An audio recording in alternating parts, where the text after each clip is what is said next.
नमस्कार. मी भाऊ तोरसेकर. तुम्ही बघत आहात प्रतिपक्ष. मित्रांनो, परवा 16 तारीखला मुंबईच्या वर्ली डोम मध्ये जो भारतीय जनता पक्षाचा विजय संकल्प मेळावा झाला, त्या मेळाव्यामध्ये अमित साटम या तरुण प्रदेश अध्यक्षाने अतिशय आक्रमक भाषण केलं. आणि त्या भाषणामध्ये त्यांनी जे काही इंगित केलेलं आहे किंवा जिकडे लक्ष वेधण्याचा प्रयत्न केला आहे, त्यामध्ये हरुण खान म्हणजे शिवसेनेचा एकमेव मुस्लिम आमदार याकडे लक्ष वेधलेलं आहे. हरुण खान हा वर्सोवा या मतदारसंघातून विधानसभेवर निवडून आलेला शिवसेनेचा एकमेव मुस्लिम आमदार आहे. आणि तो ज्या परिस्थितीत निवडून आला, फार तर मला वाटते 1-1.5 हजारच्या फरकाने निवडून आला. भाजपच्या 2 वेळ निवडून आलेल्या भारती लवेकर या आमदारांचा किंवा उमेदवाराचा पराभव करून हरुण खान हा शिवसेनेचा आमदार निवडून आला. आणि तो कशामुळे येऊ शकला? तो उद्धव ठाकरे यांनी निवडणुका जिंकण्यासाठी हिंदुत्वाला तिलांजली देऊन मुस्लिम मतांचं लांगुल चालन सुरू केलं. याकडे अमित साटमना लक्ष वेधायचं होतं. आणि हे एवढ्यावर थांबत नाही. मुस्लिम लांगुल चालन एकदा सुरू केलं निवडणुका जिंकण्यासाठी, ही काय परिस्थिती होते यासाठी अमित साटम यांनी जगावर कधी काळी राज्य करणाऱ्या ब्रिटनकडे बोट दाखवलं. ब्रिटन या कधी काळी जगावर राज्य करणाऱ्या एका देशामध्ये आज कुठूनही येऊन ब्रिटनमध्ये घुसलेल्या मुस्लिमांची आणि बेकायदा घुसलेल्या मुस्लिमांची जी अफाट लोकसंख्या आहे, त्यांनी बघता बघता ब्रिटन काबीज करायला सुरुवात केली आहे. तिथले अनेक जण म्हणतात पुढच्या 10 वर्षामध्ये ब्रिटन नवा पाकिस्तान झाला तर आश्चर्य मानू नका. आणि याचं कारण ब्रिटनच्या प्रमुख 6-7 शहरांमध्ये महापौर म्हणून पाकिस्तानी किंवा मुस्लिम निवडून आलेला आहे. आणि ब्रिटन मधल्या महापौर पदाचा अधिकार हा मुंबई ठाण्यासारखा नसतो. तिथला महापौर जो असतो तो जणू काय त्या शहरापुरता पंतप्रधान किंवा मुख्यमंत्री असतो. कायद्याचे सगळे अधिकार त्याच्याकडे केंद्रित झालेले असतात. आणि त्यामुळे काल परवाचीच गोष्ट आहे या आठवड्यातली, की ब्रिटनमध्ये, लंडनमध्ये लाखो मूळचे ब्रिटिश गोरे नागरिक रस्त्यावर उतरले आणि ब्रिटनमध्ये घुसलेल्या बेकायदा वास्तव्य करणाऱ्या या तथाकथित निर्वासितांना हाकून लावा, मुस्लिम घुसखोरांना हाकलून लावा, यासाठी हजारो लाखोच्या संख्येने मूळ निवासी ब्रिटनचे रस्त्यावर उतरले. त्याकडे अमित साटमने बोट दाखवलं. आणि त्याला महत्व आहे, कारण ज्या वेळेला अशी परिस्थिती होते, आपली लोकसंख्या दाट होते, तेव्हा बरोबर आपला उमेदवार निवडला जातो. मित्रांनो, आपल्याकडची निवडणूक घ्या, गेली लोकसभा निवडणूक घ्या. काँग्रेसचे लोकसभेतले विरोधी नेता किंवा गटनेता होते अधीर रंजन चौधरी. हे जवळजवळ 6-7 निवडणुका जिथून बंगालमधून निवडून येत होते. तो मुस्लिम बहुल इलाका होता. तो सगळा मुस्लिम मतदार हा काँग्रेसच्या पाठीशी ठामपणे उभा राहत होता. अशा अधीर रंजन चौधरी आणि ममता दिदी यांचं पटत नव्हतं. अधीर रंजन चौधरीला पराभूत करण्यासाठी गुजरात मधला क्रिकेटपटू, मुस्लिम क्रिकेटपटू युसुफ खान, आपला युसुफ पठाण, याला ममता दिदीने अधीर रंजन चौधरींच्या विरुद्ध उभं केलं. आणि हा अनोळखी माणूस, अनोळखी मुस्लिम, हा अधीर रंजन चौधरी यांचा पराभव करून निवडून आला.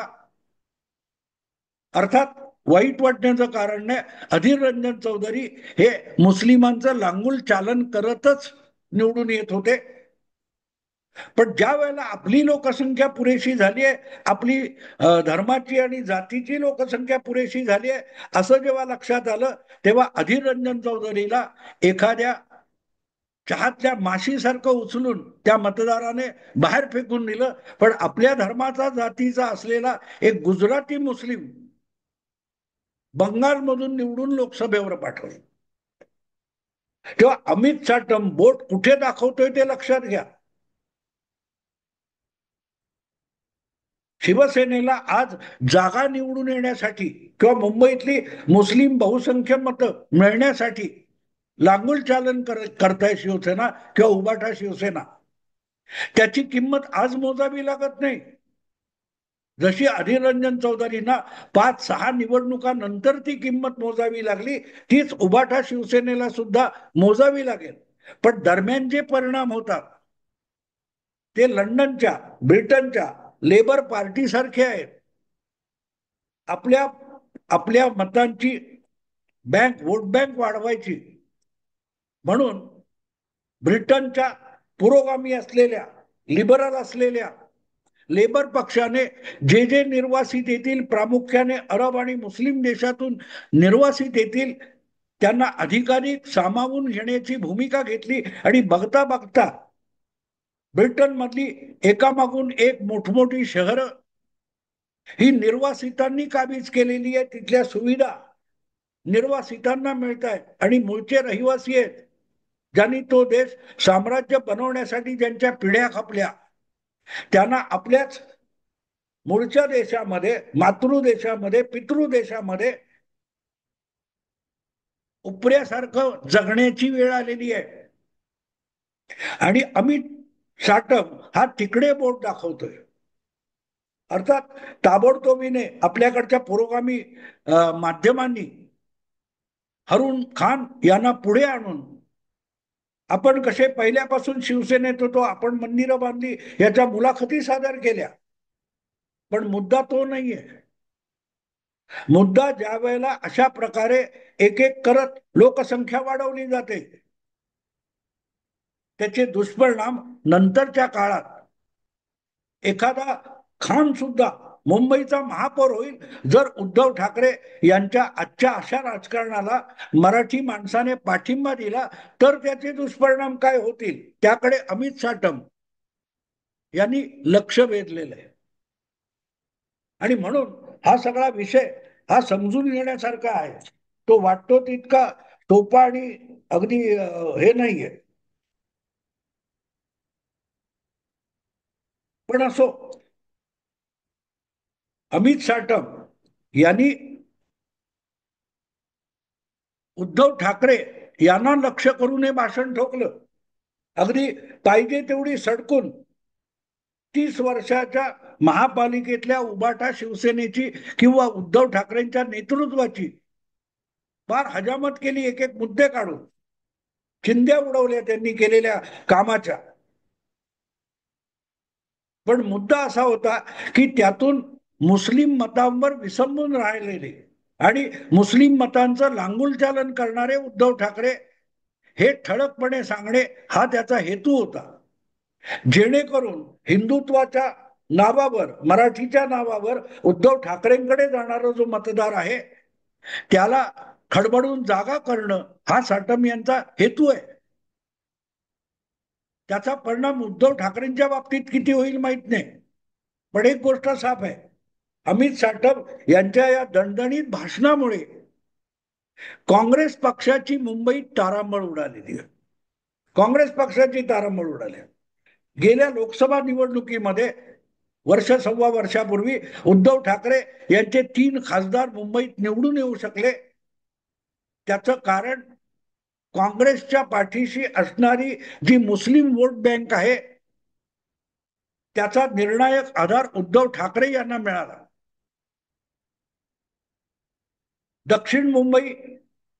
दक्षिण मुंबईमध्ये कमीत कमी 2 मतदारसंघ असे आहेत की जे मुस्लिम बहुल आहेत आणि तिथे अरविंद सावंत तिसऱ्यांदा निवडून आले.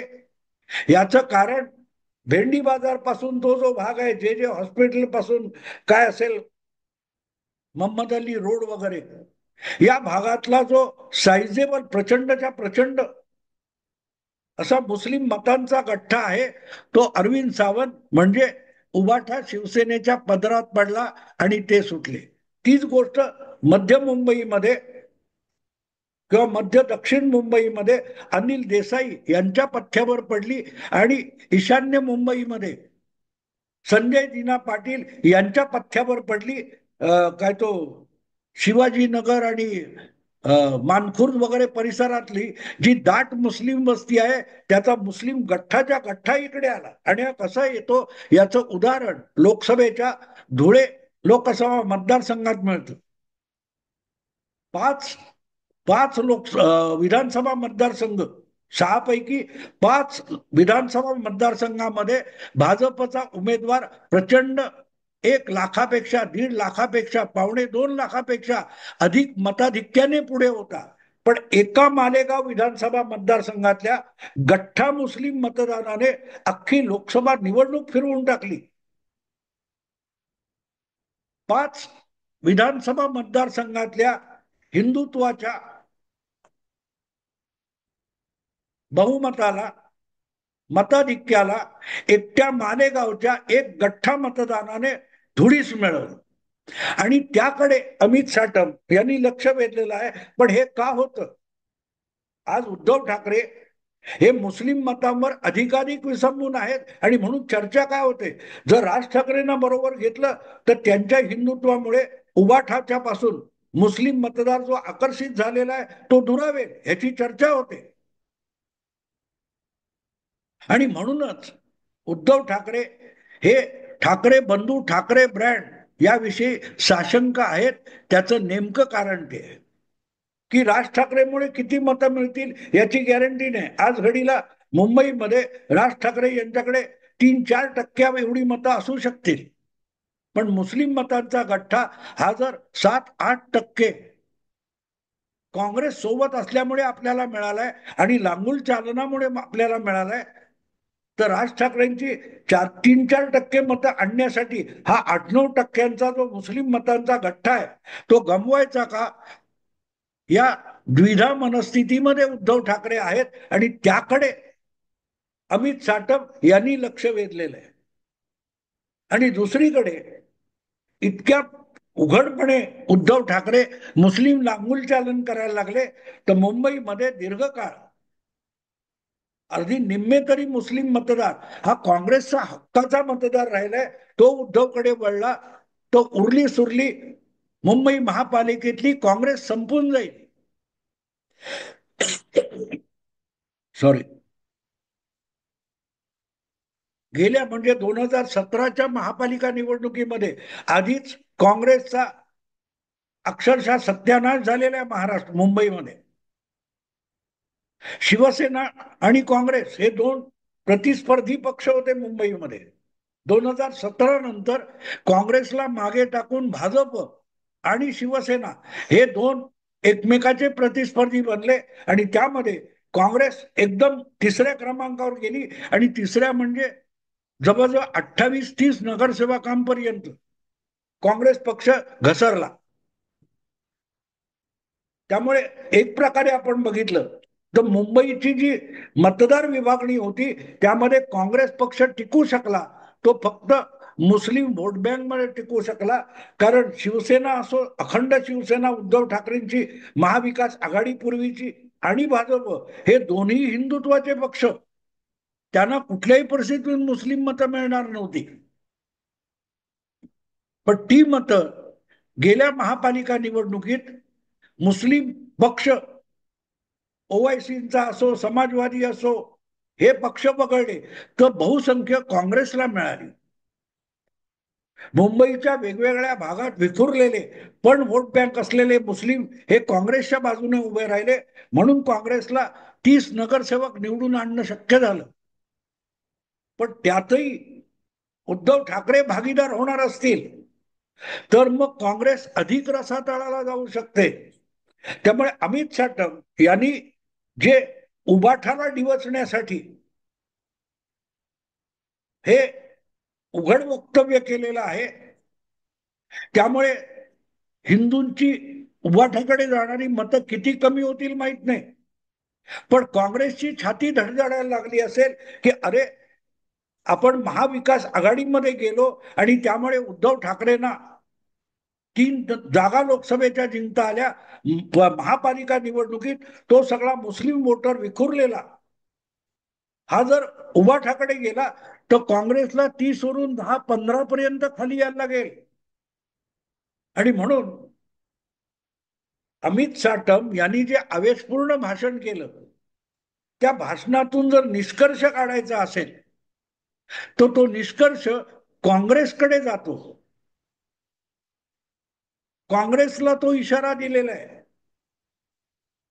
मराठी मतदाराला, हिंदुत्ववादी मतदाराला अमित साटम यांनी इशारा दिला असं वरकरणी वाटतं, पण व्यवहारता तुम्ही बघाल तर तो काँग्रेस पक्षाला त्यांनी दिलेला सावधानतेचा इशारा आहे की उद्धव ठाकरे हे ज्या प्रकारे हरून खानला निवडून आणू शकतात आणि त्याच्या बदल्यात मुंबईत विखुरलेली पण अँटी हिंदुत्व असलेली मुस्लिम मतं आपल्या पक्षाकडे घेऊ शकतात, तर मग ती मतं जायला लागली तर ती काँग्रेसची सुद्धा जातील. आणि हे नवीन आहे असं समजू नका. मी तुम्हाला अधीर रंजन चौधरीचं उदाहरण दिलं. अधीर रंजन चौधरीची मतं ममता दिदीकडे गेली आणि म्हणून मग अमित साटम यांचा जो इशारा आहे तो दिसायला उद्धव ठाकरे आणि त्यांच्या मतदारांना दिलेला इशारा वाटतो, पण व्यवहारता तो काँग्रेस पक्षाला दिलेला इशारा आहे, तुम्ही तुमची मुस्लिम मतं सांभाळा. उद्धव ठाकरेंनी आता उघडपणे, राजरोसपणे, जाहीरपणे नुसता भाजप विरोध, मोदी विरोध नाही, तर हिंदुत्वाला टांग मारून मुस्लिम लांगुल चालनापर्यंत मजल मारलेली आहे.